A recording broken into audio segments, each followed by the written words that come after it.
What's good, crew? Welcome to another episode of the Feed Me, Fuel Me podcast. Darius and Jeff coming with you with Kevin Donahue, serial entrepreneur and philanthropist. How are you, brother? Doing great, man. Thanks for having me. Yeah, thanks for being here, boss. Yeah, it's good to have another DC boy on the couch. That's right. We've been having a lot of you Eastern cats out here lately. man. Virginia, man. Let's be honest. Virginia. The Metroplex, the DMV. Right. You know, the people from Maryland don't cross. And the people from DC, yeah.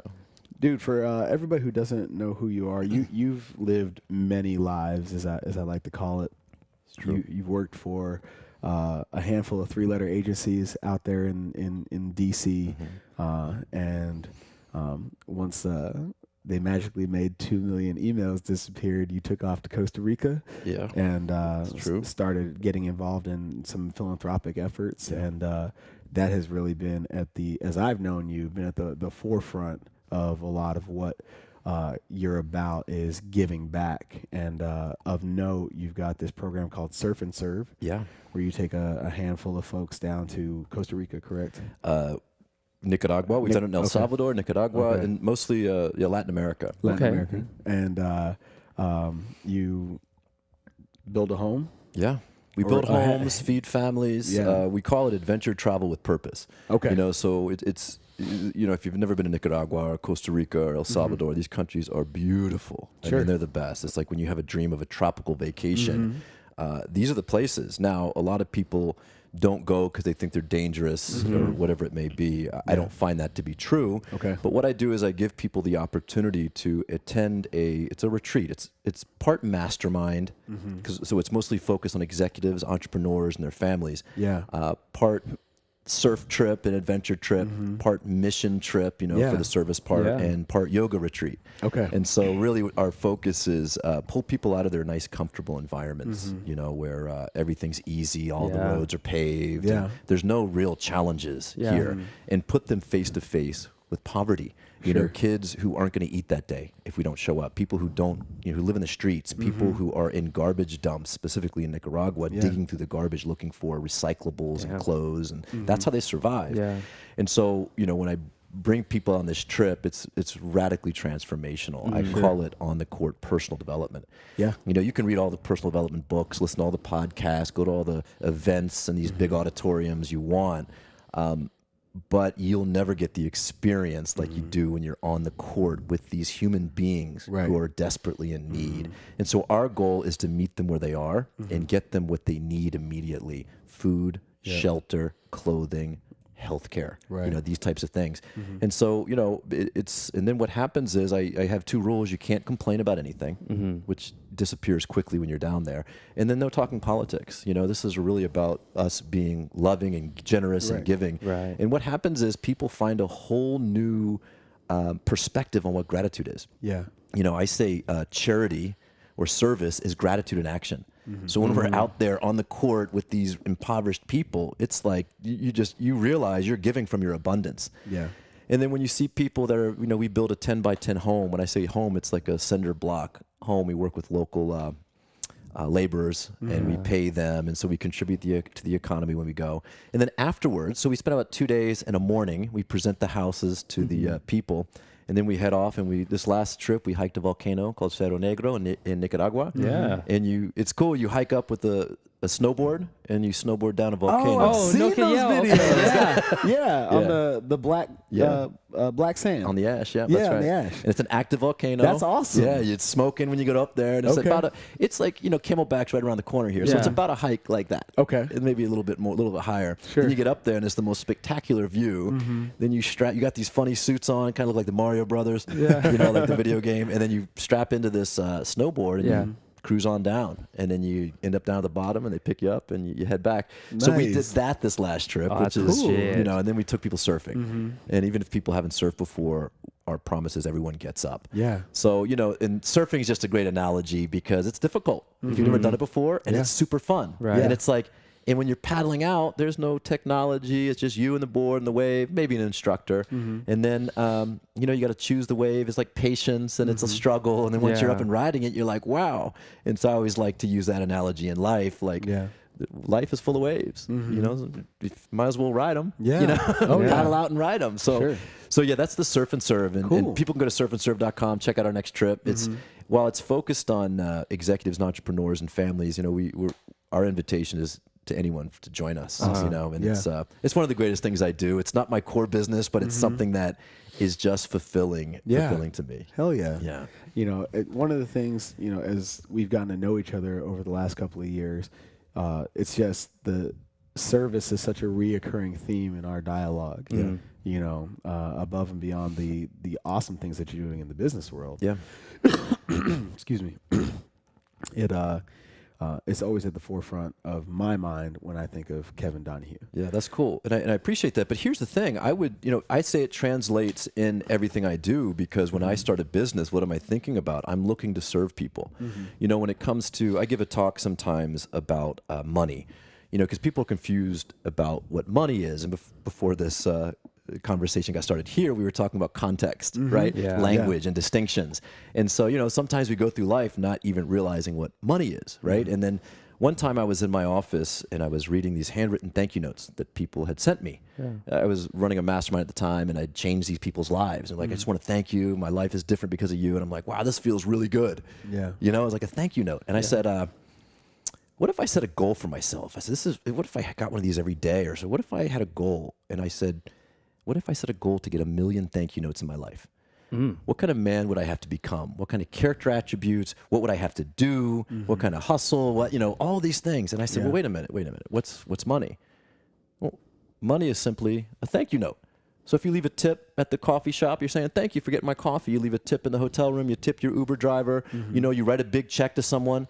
You know, it's like my friend Joe runs a mastermind. It's $25,000. When you're writing Joe a check for $25,000, you're saying thank you for spending your lifetime getting these connections and all these different, you know, these different people in a room. So I don't have to, right? So I said, wow, money is really just thank you notes. So every time I accept money, that's just someone saying, thank you, Kevin, for putting this value in the world. Right? Or if I write a check or send people money, thank you for doing this for me, right? And so it kind of changed everything. And then I realized, like, Dan Sullivan says something interesting. Dan Sullivan is the founder of Strategic Coach.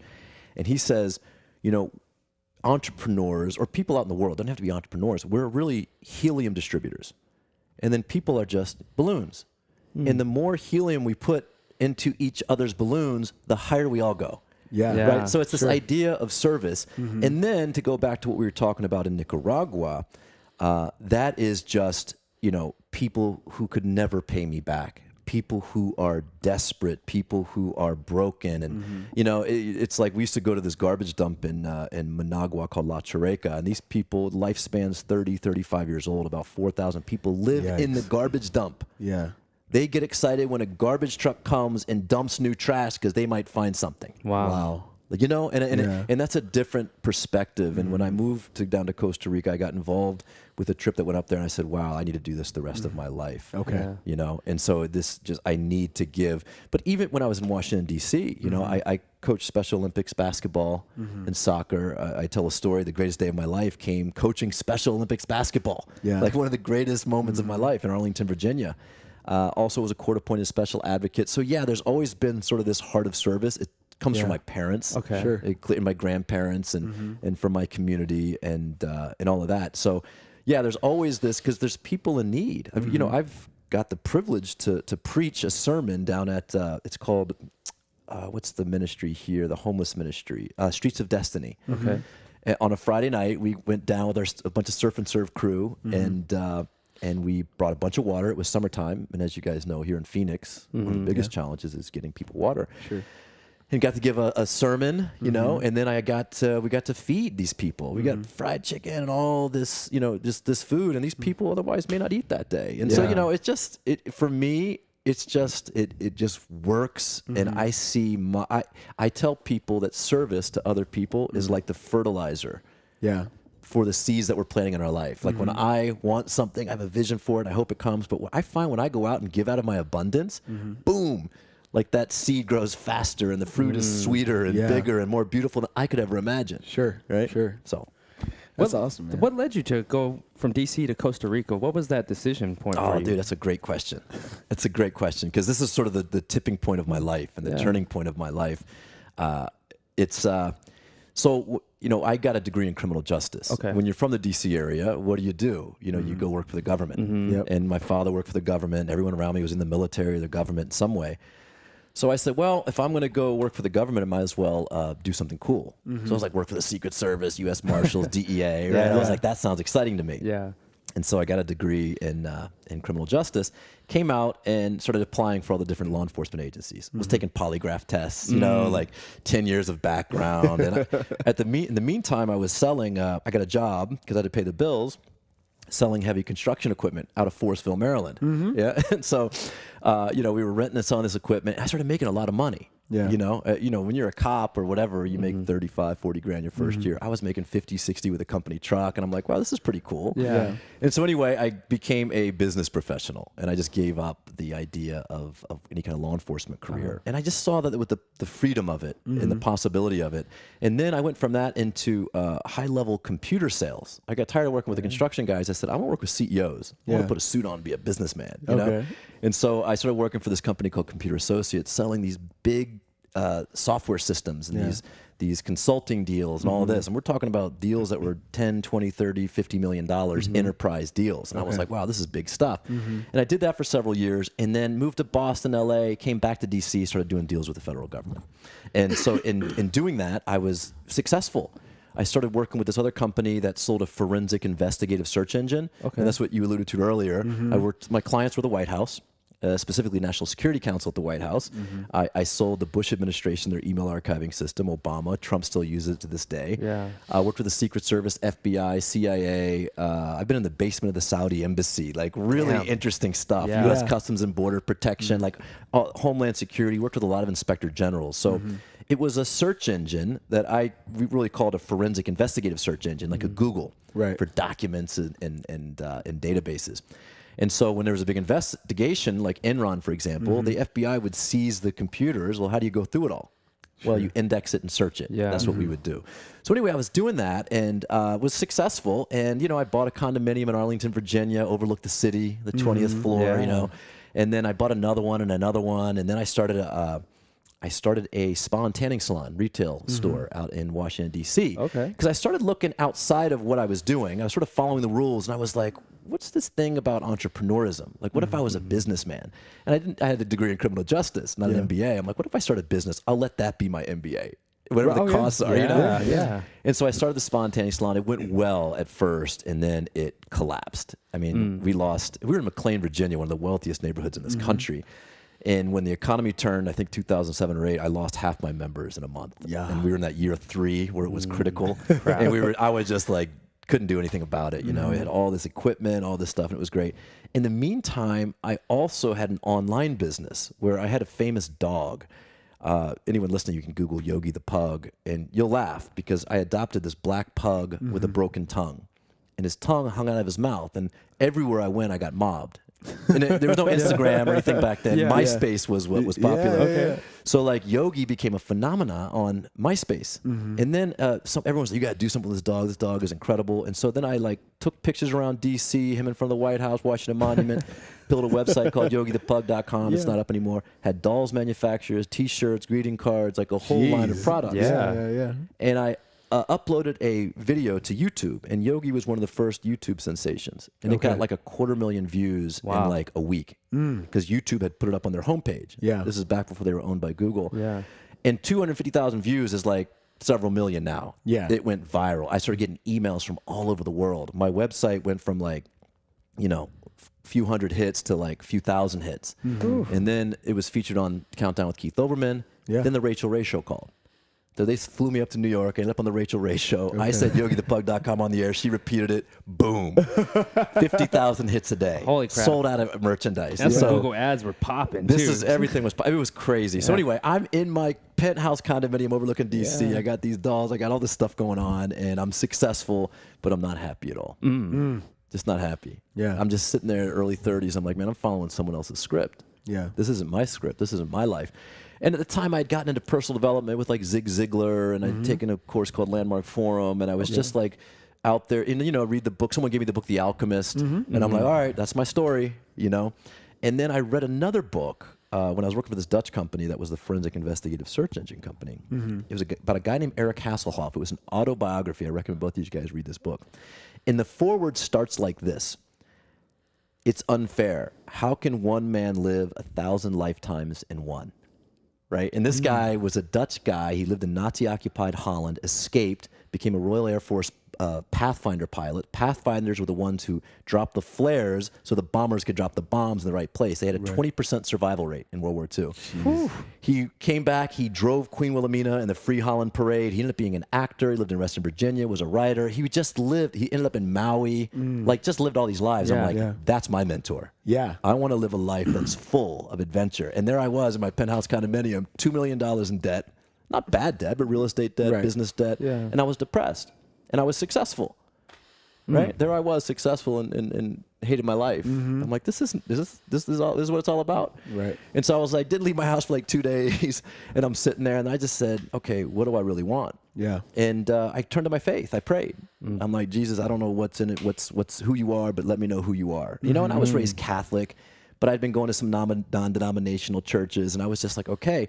And then it was like, if I had a magic wand, what are 5 things I would do every day? And I said, oh, that's a good question. So I wrote, I'd surf every day. Looked out my window, no waves in D.C. I said, I'd learn to speak Spanish. Now, you can certainly learn to speak Spanish in Virginia or anywhere, but really, immersion's the best way. Yeah. Sure. I said, I'd like to immigrate to a foreign country because the immigrant story in America is so powerful. People come here with nothing. Yeah. Nothing. They're not complaining. They're hustling, and they become millionaires oftentimes. Right. We've been conditioned to sort of follow some script from our school and everything. Yeah. So I said, wow, what if I immigrated to a foreign country? I said, I want to get closer to my faith. I was raised Catholic, but I wanted to study the dude, Jesus from Nazareth, who changed the world. Not the religious icon, but the man. Right? What did he say? Who was he with? What did he do? What kind of man was he that changed the world? And the other one was I wanted to, I want to do service work. Yeah, like with the extremely poor, right? It's one thing to do service work locally, but boy, when people have nothing. And so I said, what's one thing that would accomplish all 5 things? I said, Costa Rica. Put a map of Costa Rica on my bathroom mirror. Why my bathroom mirror? You see it every day. Every day, it's looking at me. Like I'm its goal. Right? Yeah. It's like not like it's my goal, but I said, okay, if I go to Costa Rica, I can accomplish all of those. And I'd been to Costa Rica, and the one thing I always recognized in Costa Rica is people were just happy for no reason. Yeah. They have a phrase down there, they say, pura vida. Just means pure life is the direct translation, but it's more like, cool, dude. ¿Qué paso, man? Pura vida. Like, it's just pura vida. And they got nothing. And I was like, what is it about these people? Meanwhile, I got friends who are successful, and they're in tons of debt. They don't have debt, the infrastructure of debt in some of these Latin American communities, so they've got no reason to do stuff they don't want to do. Right? I found in D.C. people living in these McMansions that are $1 million, commuting jobs an hour each way that they didn't like, and I said, this is slavery. Sure. I said, this is modern day slavery. Yes. People have the chains of all the trappings and the stuff. And I said, that's not for me. I said, no. I said, Costa Rica's for me. So I went through a process. Benjamin Franklin says, if you want to get rich, spend less and earn more. If you want to get rich fast, do both. Right? So I instantly looked at all my outflow. I said, what do I have? What am I spending? What do I need? What do I don't need? What do I not need? And I just cut off all my expenses. Yeah. Got rid of my television, everything, like cable. Spend $150 a month on cable. I don't, it's not good for me, right? So I got rid of all the extra stuff, and then it just so happens I started earning a lot more. It's interesting when we get focused on a goal, like the magic that happens, that will either try to stop us or encourage us. And here's what was interesting. When I mentioned I was going to Costa Rica, there wasn't a single person that said it was a good idea. Well, one friend, my friend Louis Long. No one else said it was a good idea. Oh, no, its economy's bad. You got to keep your job, stay here, don't blah, blah, blah. I put up some of my condos for sale in a crashing market. I just had faith, sold it in under 90 days. Wow. So that took $400,000 off my books and put $50,000 in my pocket, right? So I'm like, this is working out well. And then I closed a big deal with U.S. Customs and Border Protection, big deal with Lockheed Martin and TSA. Like, stuff just started flowing in. I rented my condo that I lived in, furnished, and made myself homeless. Whoa. Because I said, wow, I can get 10 grand out of this over the next 3 or 4 months. Like, I'll just rent it. And so what I did was, I wasn't homeless. I lived out of my spa and tanning salon, room 1, had a little inflatable mattress. No one knew. I would go there at night after the place closed, put my inflatable mattress up, had my suits in my truck, you know, get up in the morning, go to the gym, work out, shower, go meet with the White House or whoever, you know, and then meanwhile, things were just running, right? So I was just that committed. So when we put a goal in our future on our bathroom mirror especially, it's like, okay, what do I have to do to make that happen? Anything, right? I said, so 9 months later, I was on my way to Costa Rica. Nice. Yeah, and then ahora hablo español perfecto. I speak Spanish, you know. I immigrated there, lived there for 2 years. I run my service. I got involved with a non-denominational church down there. It was interesting, and got involved with an organization called Christian Surfers. Okay. And I'll tell you something. When you study the Bible, not in church or I don't have a problem with church, but the problem with church is it's almost like a seminar. You sit there, you show up, you listen to some expert talk about it, you shut your mouth, and you never get to know your neighbor. Meanwhile, the neighbor could have the solution to the very problem you're struggling with, right? Sure. Like, I like to have discussions like this. Yeah, right. Sure. And so we would go meet at this beach in Costa Rica with like 4 or 5 dudes, you know, with surfboards and surf shorts, you know, no shirts on, and talk about the possibility of Christianity and the New Testament or whatever. We study it. It showed up different for me. It became real. Yeah. Right. And then with this same church, I got involved with this mission trip up in Nicaragua. So I fulfilled all of those things, and it changed my life. Right. And I said, okay, how can I continue to transform my life and live 1,000 lifetimes in one? You know, so it's like, so then it just got the adventure bug. Yeah. And it's like, what else in the world am I missing? What have I blinded myself to? Sure. So now it's like, whatever I can, I try to travel the world. But that was the tipping point for me that got me into this extraordinary life of travel, entrepreneurism. You know, now it's like, and I think when we set those big goals that seem impossible, and we make it happen, it creates a confidence in us. Like, oh, if I can overcome that, I can go overcome anything. So that gave me the confidence to start pretty much any business I want to get involved with. So here we are today. There you go. That's dope. That's awesome, man. So going back to just service in general, right? When you're in the act of giving, oftentimes we associate giving of oneself as a feminine act. Yeah. Right. And we were just having a discussion offline. This is where I really want to dive in with you. Is you say there is no, you don't know what femininity is. Yeah. Right. Right. You are masculine. Yeah. To give is a masculine act. Oh, of course. Right. But we've created this false narrative, as you say, that feminine is for female, masculine is for male, and there is no, or we're emasculating men by promoting masculinity in women. Yeah, unconsciously. Yeah, you know, it's been like a slow boil, I think, in our culture. But yeah, like, you know, and so like in general, there's a distinction to make as well. There's 2 economies in the world. There's the abundance economy and the scarcity economy. Sure. Right. So, and it doesn't matter masculine or feminine. Like, and qualities that I would say that kind of live within the context of the abundance economy are gratitude, generosity, you know, love, like fullness, like whatever, like anything you could think that's abundant. Like I'm overflowing and I have generosity to give. I have plenty to give. Sure. Scarcity is sort of hoarding, consumption, me first, selfishness, taker attitude. And we all know we have sort of these people in our lives. Yeah. And what's interesting is, like, in these economies, you ever try to take Monopoly money and put it into a Coke machine? You know, the dollar bill slot? What happens? Spits it back out. Spits it back out, right? Why? That currency doesn't work here. It works on the Monopoly game, right? So it's like if we try to exchange the currency into the other, it spits it back out, right? Okay. So it's like, now that's just the context for like the idea of what mindset we're living in. And when it comes to service, like when I go serve, it's like, and I'm always an invitation, right? I came up with the phrase, one thing I found oftentimes is people will make excuses not to live an extraordinary life. So, you know, when I was in DC, I was like, I always invite, I never expect. I'm going on an awesome trip. You're welcome to come, but I'm not waiting on you. You know what I mean? Right. Yeah. So, but to go back to the masculinity, femininity part, it's, our culture has done something really interesting, and it's a unique feature to Western culture. And it kind of could only happen in Western culture. When I say Western culture, I actually mean America, like the United States. And it's because we're such a young country. Like we don't have sort of this history of thousands of years. And we all bring our own different cultures here. So we're malleable, right? And so what we were talking about earlier and what's happened, I think, over the last 30, 40 years or so in my generation, because I recognized it in me, that's how I came up with these distinctions, is that, we've been taught that we're all equal. Now, we are, like legally, under the law, yes, we all deserve equal rights, but we're not equal. We're opposite.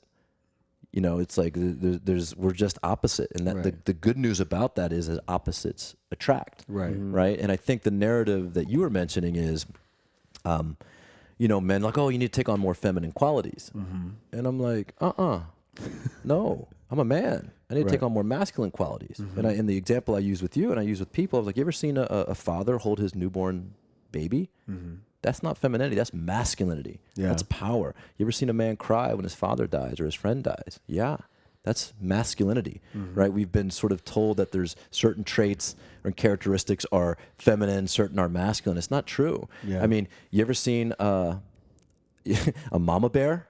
What does she do when her little cubs are threatened? She fights. Is that masculine?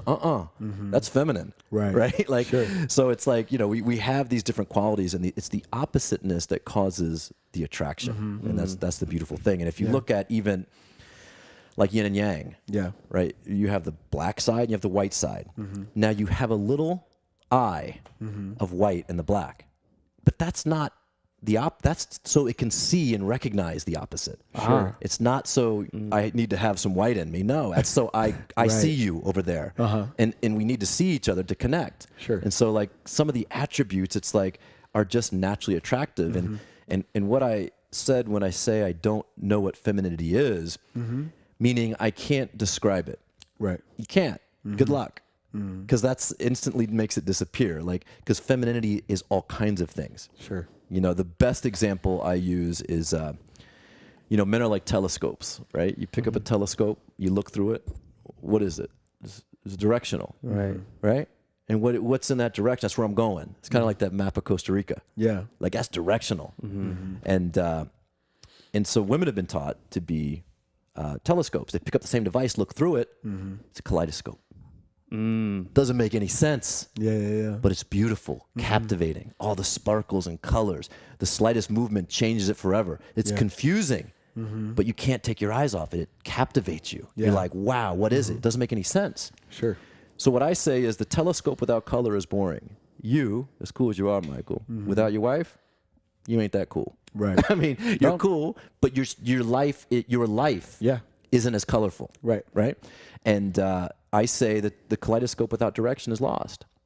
So if we are designed opposite, like that's a beautiful thing. So we come together, right?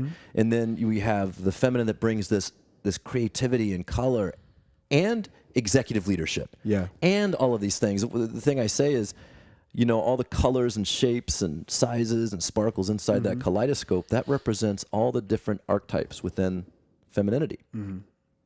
Listen, you can't describe it. Women can't either, by the way. They don't know how they're going to be today. It's like this firestorm of emotion and beauty. And all those archetypes represent the little girl who's afraid, the CEO who's powerful, the mother, the BFF, the sexy vixen, like all of these things that make women like, make us like, we can't even like take it. And that's what I say. It's like, I can't describe it, but I know it when I see it. And it doesn't look a certain way. And this is another piece that our culture sort of bastardized what it's all about. It's not about these big fake lips and boobies out and thong. It's not that. That's certainly attractive, but it's more like, I'll give you an example. I was at a Red Robin restaurant driving back from California one time, and there was this woman, no makeup, overweight, not like classically attractive, and couldn't take my eyes off her. She came in there. She had the whole bar like captivated. She was gliding in the room. She was beautiful, right? I was like, wow, what is that? And I was with my girl at the time. I said, that's femininity. Because even her, she was like, oh my God, I want to be friends with her. She's so sweet. She's so beautiful. I'm like, yeah, that's femininity. It's also everything else. But, if you look at the telescope, it's simple. It's kind of basic, you know, and I hate to break it, but you guys know this. We're not that complex. Right. You know? You know what you're going to get. Yeah. I mean, we're not that complex. You know, we're confusing to women because of the way we are, but we're not that complex. So masculinity really isn't that complex. It's relatively simple. Yeah. And, you know, when it boils down to this most simplistic way of saying it, and this isn't everything, it's men want two things in life, and we work our whole entire lives for basically two things. And if you break it down to the caveman stuff, it's food and sex. That's it. I mean, you know what I mean? Like, argue with me. I mean, it's like, anything you do or have done has been to provide, you know, food, shelter, whatever, provide, and then so you could have sex. With a woman that you know that you love, and then you know you got to add in all the character traits and all that stuff too. But essentially, when it comes down to it, men are like we're telescopic. Yeah, you know. You know, we were talking about dating and relationships and stuff like that, and the way that the society is now, and this equal belief. And I was telling you how I hear a lot of women talking about there's no good men out there. Yeah. And your immediate response was, when the man is needed, he'll show up. And under this belief system this Western belief system that we're all equals, there's no need for a man to show up. No. And I thought that was extremely profound. Yeah, it is. Like, so, you know, masculinity shows up when femininity appears. So here's the deal. You know, masculinity feels like the most powerful force in the universe. It feels, you're a big, strong dude. We're all strong here, right? And, you know, we will take out anybody. Us three, forget it. I'll put us up against anybody. And that's masculinity, you know, and it seems strong. So our culture has taught, you know, consciously and subconsciously that women should take on these attributes of strength. Right. Grit. There's a book called Grit out there. Yeah, I'm sure it's Angela a good Duckworth. book. Yeah, I mean, I'm sure it's a good book. You know, but it's like, yeah, maybe not. Right? Because grit, here's the other analogy that I use and I'm developing this program, you know, as we speak. And it's like men are like Mack trucks. We're big and we're strong and we'll roll right over you. You know, that's how we go through life, not complex. So women have been taught to be Mack trucks. So they're barreling down the highway, big, strong, and roll right over you. You know, I'll be executive, be this, be that, be this. Right. And so what happens is like this competitive environment. Like the truckers are like, I'll beat you, right? Yeah. And what I say is, you know, what's more powerful? You know, you tell me what's true leadership and what's true power. Is it being the Mack truck? Or being behind the wheel, that little tiny steering wheel and all those little controls and those pedals. You tell me what's leadership. Is it being the Mack truck or being inside the safety and comfort of that big, strong cabin? Right? So there's an aspect within the stuff that I teach women and speak about to women. It's, you know, there's this surrender. Yeah. And it's not a surrender to a man. Sure. It's a surrender to femininity. Like letting femininity lead. From there. And you know, I got these distinctions really from first of all, my parents. You know, my parents are amazing. My father's still married to my mother. My mother gave birth to 4 kids, was a stay-at-home mom. Then after the kids started growing up, she went out and got a career. She became supervisor of technology curriculum for Prince William County Schools, very successful, was teaching at George Mason University. My father worked, was always there for us, coached us in soccer, basketball, taught CCD, church every Sunday, you know, and I was like, wow, this is a good dynamic. I had a strong man in my life, and a man who did the right thing. Yeah. Right? And then I have a grandfather. He was in the 463rd Anti-Aircraft Artillery Battalion, 79th Infantry Division, Patton's Third Army. D-Day +6, Omaha Beach. Shot down Nazi planes. Right? And like, the dude always did the right thing, was always there, and I had a granny, my Granny Rose, who is the most feminine woman I've ever met. I'd walk in and my heart would melt. My eyes would tear up, which is masculine, by the way, because my Granny Rose was so feminine. Yeah. And guess what? When we were in the mountains of North Carolina, there's a rattlesnake. Granny Rose pulled out her pistol, bam, shot the rattlesnake dead. That's femininity. Yeah. You see? Sure. Like, so it's like, it's interesting when we just allow people to show up. And now some people, like some women may have more masculine qualities. A-okay. That's fine. Right? Or not masculine qualities. I'll still say they're feminine qualities. She may lean towards being more masculine sort of naturally. Right? Yeah. But it's the oppositeness that creates the power. It's like if you let's go back to science class. If you had a magnet with a north pole and a north pole, what happens? They repel, right? Yeah, they repel. You know, you take North Pole, South Pole, bam. Right. And it's kind of hard to pull them apart. Sure. Why? It's opposite. Yeah. Right? So it's like this opposite creates the polarity. And so if we're in a culture where women are men and men are men, like what does that create?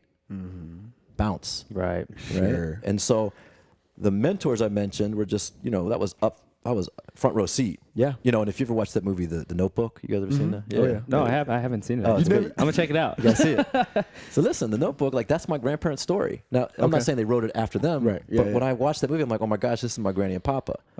Like, you know, he fought in World War II, came back in Patton's army, just like the movie, came back, built every house they ever lived in. They eloped to South Carolina, courthouse steps, because her family didn't like him so much. And then they lived this life, 65 years married, you know, and they both passed away. But I got that from my Granny Rose, you know, and from my papa. And so, but then also the other side of that is living in Costa Rica.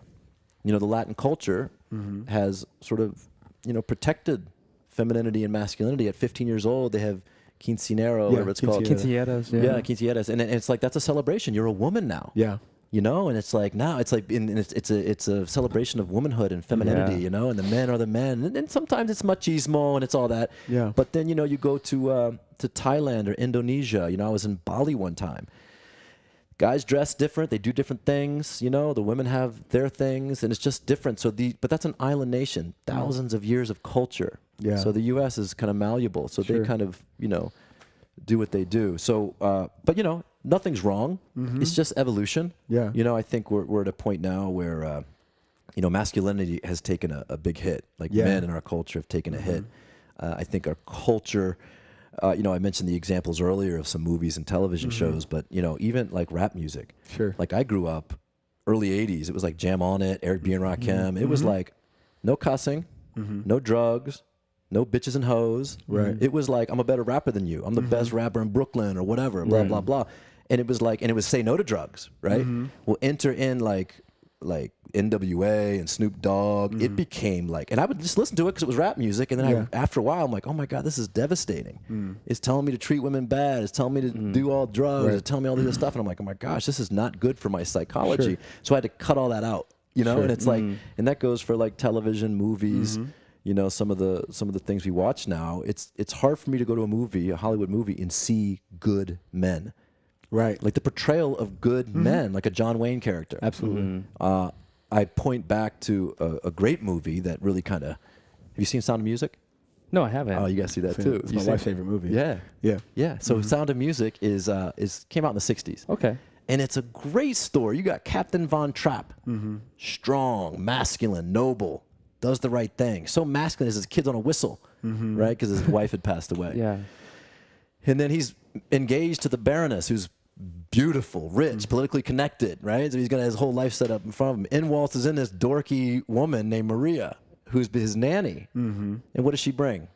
Femininity. Laughter, dance, possibility, strength. Like she, you know, all these qualities, and the guy can't help but fall in love with her. Yeah. Right? And it's like, Maria is different than Captain Von Trapp, and it's a beautiful love story because those opposites come together. And our culture, it's hard to find that nowadays. Now you have like, you know, the hangover, irresponsible guys in Vegas, and we laugh at it. Right. But it's really, you know, the Wedding Crashers, any Will Ferrell character. I mean, these guys are now like dipshits. They're drunk. They're irresponsible. Yeah. They're not heroes. They're the anti-hero. Right. And even our heroes in our movies now are violent or do the wrong thing. Even like the superheroes now. Like when I grew up, Superman wasn't violent. Now it's like, boom, one punch and Thor kills 5,000 people. And I'm like, my God, you know? Like seriously, like if a child today grows up and watches television, normal television, they'll see more violence by the time they're 15 years old than my grandfather saw in an actual war. Right. Damn. On a battlefield in World War II. It's crazy. It's crazy. And that's not masculine. Sure. You know, my grandfather didn't love, he hated being in war. He was devastated. To the day he died, he had post-traumatic stress. It was hard. It's not, you know, and so it's like, that's not masculine. Violence isn't masculine. Sure. You know? It's really interesting because we also not only have blurred the lines between masculine and feminine, but we also blaspheme being alpha. Yeah. Right. The toxic masculinity. Yeah. Right. We were rapping about this as well. And you're like, based on what there's the narrative and then there's what actually happens. The narrative says that, tells society that when you use what's an alpha male, the brute, the bully, asshole, the gorilla, yeah. And then we were talking, sitting in a room full of alphas. Yeah. What are we doing? Yeah. We're collaborating. That's right. It's community. Yeah. It's how can we come together for something greater than ourselves? That's alpha. It's true alpha. Yeah. Yeah. That's the distinction I make in my program is that exactly? Because I started taking a look at it. I'm like, man, like it's alpha male is seen as someone who wants to take over and and all this stuff, and it's just not true. Like when I look at alpha, I look at my father. I look at my grandfather. Willing to serve his country, willing to give his life for his country. I look at Jesus. I look at Martin Luther King Jr. Martin Luther King Jr. His house was firebombed. Firebombed with his kids inside, and he's sitting there crying. And he prays. He said, "God, what do I do here?" And he says, "Your will, not mine." He surrenders to God, right? And what does he do? Goes on with his mission. That's alpha. Yeah. Not surrendering. And then what happens? When alpha steps forward, all of a sudden other people come. It's attractive, right? And it's like you partner with alphas. And like even here sitting on the couch, it's alpha guys sitting here. What can we... Hey man, tell me more about you. Hey, what are you up to? How can I help you? Yeah. Right? And that's alpha. Alpha sees someone come in the room and they're not gonna butt heads. They're like, "Oh man, I'm glad you're here. Yeah. Let's get shit done." Right. Yeah. I mean, that's in the Marine Corps. I mean, that's it's like that's it. It's like you can't. It's not like opposing. And sometimes it doesn't mean there's no friction. Sure. Right. It doesn't mean there's no disagreement. It's not just this lovey-dovey. But it's like, hey, I'm gonna fight for my idea, and I want you. And if I'm fighting for my idea and someone's not, I'm like, oh man, come on, dude, give me better than that. Yeah. Sure. Fight for your cause. Yeah. Step up for it. And so alpha and masculinity is encouraging. It's inviting. It's about teamwork. It's about leadership. Right. And so that's part of it. It's I mentioned earlier about this mentor I had back in D.C. and he was the CEO of a multi-billion-dollar government contracting agency. Guy would go to the Army Navy game with the president. Yeah. And I was lucky enough to have coffee with this guy. He had this penthouse office overlooking Arlington, just across the street from my condo. And I'd have him for coffee on like a Tuesday morning, 7:30. And he'd keep me in his office for an hour. And no matter what, that was my time. And it was his time too. Yeah, sure. And he was just in awe of my life as I was of his. He's like, "Tell me about this tanning salon thing you're doing. It's crazy. What made you, And so anyway, one time his secretary knocked on the door and said, "Paul, Senator Moran's on the phone." He was like, "I'm with Kevin. I'll call him back." And I was like, and it's a story I get to tell the rest of my life. Like that was alpha recognizing alpha. This is Kevin's time. Yeah. And it's my time, not his time. I'll call him back. And I was like, wow, that's strong. Yeah. So I think part of it is changing the input that goes into our mind, changing the people we're hanging around. Yeah. Right? When I hang around a guy like you, it's like we become better. Sure. We learn more. We're like, "Oh wow, tell me about that service trip. Hey, can I come with you?" Oh, or hey, I have a resource for you. Right. That's what alphas do. So it's just a different narrative. Yeah, it's a respect factor that goes along with it. It's it's unsaid. It's pure respect. Like you said, it's not creating polarity, it's creating, togetherness in a sense. Yeah. And when you're in like a toxic environment, like I would say like a locker room situation where everybody's just like butting heads, F this, F that, whatever. You can feel that sensation where people are just trying to be better than the next man, not trying to help one another. Right. But when you mention you're coming from that abundance mindset, it's growing. It's wanting to see the next person do better, helping them achieve their goals and reach higher and higher. It may not be the same goals you want to achieve, but I want to see you do well. I want to see you do well. Yeah. And they're opposite goals, but it's about helping one another reach the top. And I'm glad you brought that up because that's why I wanted to sort of pre-frame this idea of the two economies. Yeah. Right? Because it's not just masculine and feminine, it's abundance and scarcity. Yes. Yeah. And like if you're alpha and you're trying to spend the abundance cash in that, I used the analogy earlier, so I don't know if I was on the air, but if you ever try to put Monopoly money in a Coke machine in a dollar bill slot, what does it do? It spits it right back out, right? So if you have abundance economy, it's different currency. Sure. And if you're alpha and you're trying to spend abundance currency with the guys who are like trying to bow up or be bullies or beta, whatever you want to call it, it doesn't translate. No matter how much you give, they're either going to take or reject it. Yeah. It's like, but when you're alpha, it's like, oh man, all right. And it's not that you're counting. Right. It's just that it's this automatic abundance that happens, And another example, like, You know, it's like the stuff I talk about, especially when I speak to women's groups or whatever. It's like, it's just obvious stuff. It's in plain sight, you know? But like if you go to the gym, and it's changed a little bit over the last couple decades, and you may have a different story, but if you go to a typical gym and you walk in there, who's working out by themselves by the weights? Dudes. Yeah. And who's in the yoga room? Girls. Right? I mean, there's just a natural way we go. Guys are independent out here by myself. I'll figure it out, you know. And I might need a spot, man. We'll collaborate then, but really, I'm still on my own. Yeah. Women, it's about community. It's about togetherness. It's about the jazzercise or the bar class or the yoga, and they're packed. Sure. And the women afterwards are like, "Hey, oh my God, so good to see you," and it's beautiful, you know. And it's just so like you can see it in plain sight, the differences that are really just there. And it's not one's not better than the other. Right. It's not like that's better or that's worse. They're just different, and that's what's powerful when we recognize the difference. Right. You know? What made you want to start exploring that deeper and researching, masculine, feminine energy? And it's a great question. I didn't want to, right? It just, my life wasn't working. You see, in Washington, D.C., it's the great neutrality in D.C. I mean, it's like when you have a military or government society, like everyone's dressing the same and women, it's like Hillary Clinton. I mean, God bless her. Forget politics aside. She's just not that feminine. You don't look at her and be like, oh my God, that's the epitome of femininity, right? Right. But you have a lot of that in Washington, D.C. It's like the pantsuits.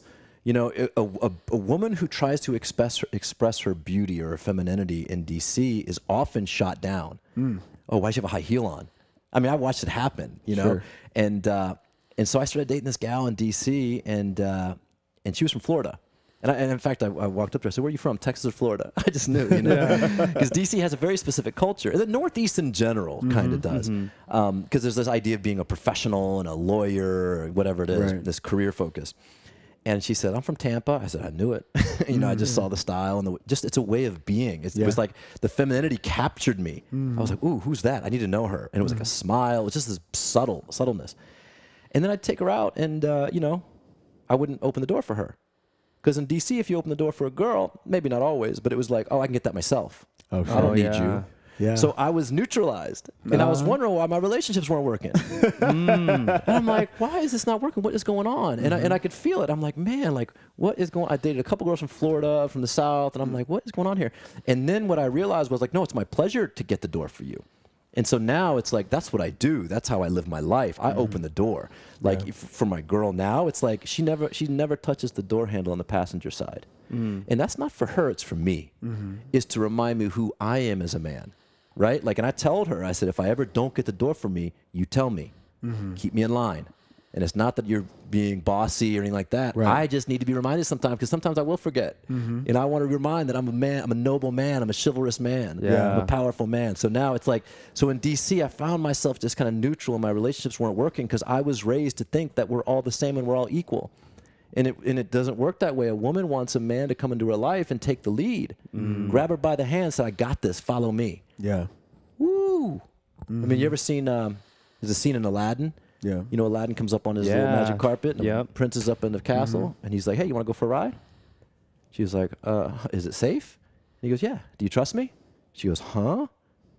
She goes, yeah. She takes his hand. Guess what song kicks off? Yeah, Whole New World. A Whole New World. A magic play. I saw it's funny because I just saw the play down at the Gammage. Oh, really? The live play. Oh, that's great. Yeah, but it's a good play. Oh, it's very good. Yeah, it's awesome. So that kind of gives you an idea, like this idea of like surrender into this masculine lead, and then it creates a whole new world, right? And it's sort of just it's a beautiful, scene right there. So it's like, so in DC, I found myself neutral. Okay. And I wasn't happy, and it was kind of mixed in with that story I told about the 5 things. And I said, man, I want to explore another culture. There's something more out there. And then going to Costa Rica and traveling, I just saw femininity. I mean, listen, you ever dance to salsa or merengue? Oh, yeah. Who leads? The man. Oh, yeah. What happens if the woman doesn't surrender into that lead? Oh, it's a shit show. Train wreck, right? Yeah. So who's the star? The woman. Like, damn right she is. The man is simply the support structure to support the beauty and elegance of the star. That's it. Like, the men disappear in the dance. Right. And, and they're just as important. But it's just this different dynamic. So I just started recognizing that. I'm like, oh, wow, like this, if I'm going to be neutral like I was taught by my culture, it's not going to work out. And especially like women who are ultra feminine, they want an ultra masculine man. So it's like certain things we just have to work on. And that's why I just went studying. I'm like, who are the best, who are dudes I want to be like? Yeah. You know, and I got to hang out with Richard Branson and, you know, like just really interesting people that were on the edge, you know, people who are out serving, you know, and so like, that's how I discovered it, really just putting myself in other cultures and going, why is it different? And I'll tell you, one time I was in Thailand. I was on Koh San Road in Bangkok. And there were women like in this, it wasn't a store, it was like a storefront. But they had traditional Thai like garbs on. And they were just doing these dances like, you know, I hate to even try it. But it's like their movements were so mesmerizing to me. And it wasn't like, you know, a striptease where they're putting their boobies out and whatever. It was just like this elegant movement in this dress and the adornment. I was like I couldn't even catch my breath. Yeah. And I was struck by this wall of femininity. Yeah. And I was like, what is that? I'm like, oh my God, they're just girls. They're just women. Right. And I'm just a guy and I see it. And my culture doesn't encourage this. Sure. I mean, women stop dancing when they're little kids, you know, and it's like, you know, what do? They just go to work with the rest of the guys and we all become this neutral party. Yeah. Go to the same schools, do all the same stuff, you know, and it's like, which is fine. It's just something is lost in the midst of that. So I discovered sort of that just going through my life and then just looking at different men in history and like how were they? How did they behave? You know, what kind of people do they attract? And so, and you know, me being me, I've invested a lot of time in personal development. Absolutely. You know, a lot of reading. And then so when you study some of the masters, especially people that use language to change the world. Right. And I've got to spend some time backstage on Tony Robbins. I was on a security team for like for a while. Yeah, it was cool. I got to see, you know, and Tony's a big masculine dude who leads thousands of people. I'm like, wow, that's interesting. So I just started getting language and a little distinction. I'm like, okay, what is it? And then I was able sort of discover for myself what it was. And then I was able to put language to it. And then, you know, I mentioned to you guys earlier, I've saved marriages because the woman was making it neutral and the guy was just, one of the things I say is like, there's this surrender. And if a man doesn't get the surrender, he'll find it somewhere. Sometimes it's in alcohol. Sometimes it's in affairs. Sometimes it's in pornography. Sometimes it's in work. Sometimes it's in a sports team. Like, because those things will just surrender to you. And there's no fight. Right. And it's not good. All that stuff is like bad. What a man really wants is a woman who's like, I'm yours. Right. And so, so just discovering those things and putting language to it, I was able to help women and men, you know, discover for themselves who they wanted to be in a relationship.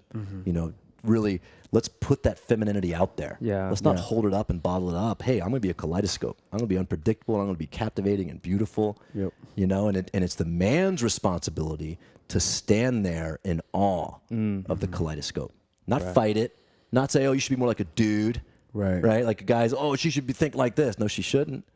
She should think exactly how she thinks. And you just stand there as a powerful force so she feels safe. No matter what. Man, you have a gift for the simplification of that idea.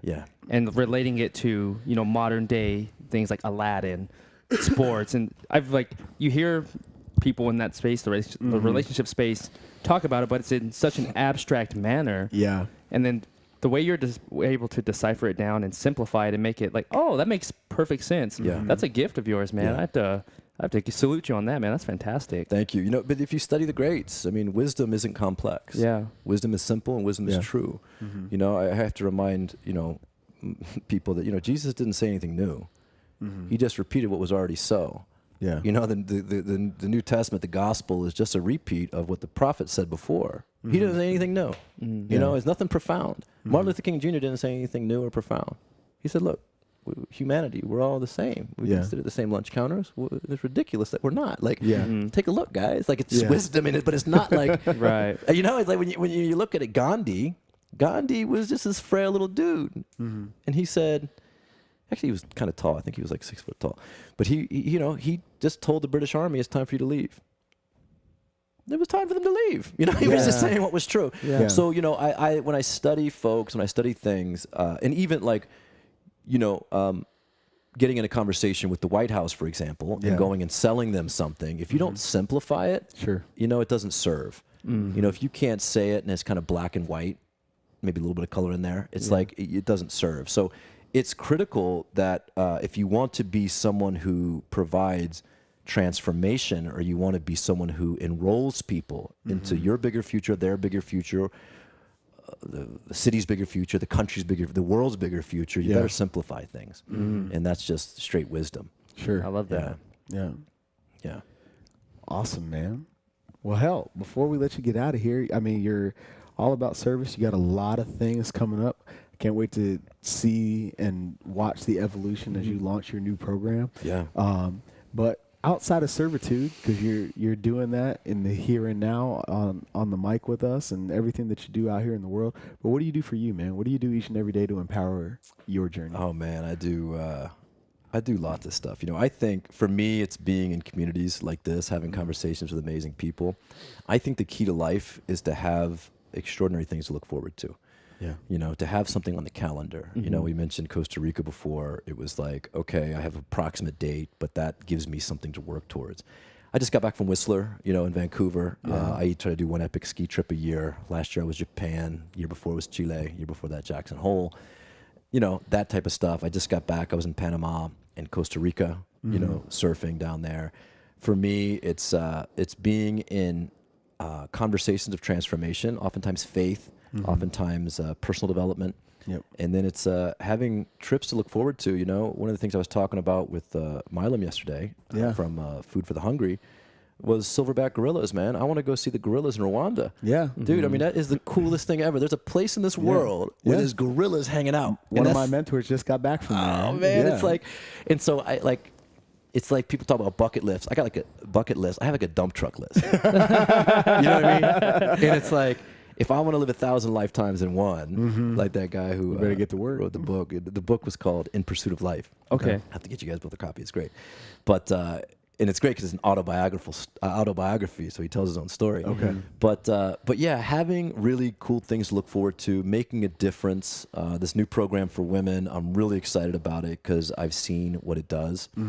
I'm really excited to start, you know, driving traffic into that and seeing how that converts. It's interesting. And you know, like I mentioned earlier, I have a book called Captivate His Soul. Haven't been published yet. You need to. Yeah, it's gonna be. That's what's next. But it's really for men, you know, because men need women. Men need femininity. That's what we strive for. Sure.